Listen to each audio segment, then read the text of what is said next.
ಏನು ಬೋರ್ವೆಲ್ ಆಗ್ತದೆ ಅಲ್ಲ, ಐಸೋಲೇಟೆಡ್ ಜಾಗ ಇದೆ. ಏನು ಅಭಿವೃದ್ಧಿ ಆಗಿದೆ ಇಲ್ಲಿ? ಏನು ಅಭಿವೃದ್ಧಿ ಆಗಿದೆ ಹೇಳಿ? ಏನಿದೆ ಆಜು ಬಾಜು? ನಾಳೆ ಶಾಲೆ ಮಕ್ಕಳು ಬಂದ್ರೆ ಅವ್ರು ಸುರಕ್ಷಿತ ಬೇಡ? ಹೆಣ್ಮಕ್ಳು ಇರ್ತಾವೆ ರಾತ್ರಿ ಹೊತ್ತಿನಾಗ, ಹಾಂ ಯಾರು ರಕ್ಷಣೆ ಕೊಡೋರು ಅವ್ರಿಗೆ? ಕಟ್ಬಿಟ್ಟು ಹೋಗ್ಬಿಡ್ತೀವಿ ನಾವು.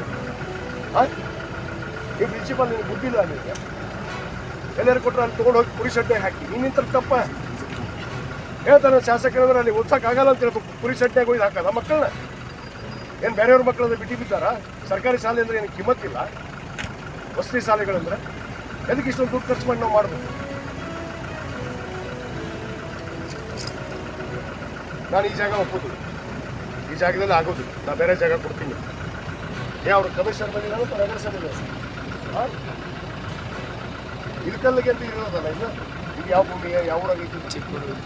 ಇದು ಕೋಲಾಳ ಚಿಕ್ಕೋಡಗಲಿ ಗ್ರಾಮ ಪಂಚಾಯತಿ, ಹೌದಾ? ಮತ್ತು ಇಲ್ಯಾಕೆ ಬಂದ್ರಿ ಇಲ್ಕಲ್ ಬಿಟ್ಟು? ಇಲ್ಕಲ್ಗೆಲ್ಲ ಮುಂಚೆ ತೆಗೆದು ವಸತಿ ಶಾಲೆ ಹೋಬಳಿ ಆಯ್ತು, ಹುಬ್ಳಿ ಅಲ್ಲ ಎಲ್ಲಿರ್ಬೇಕು?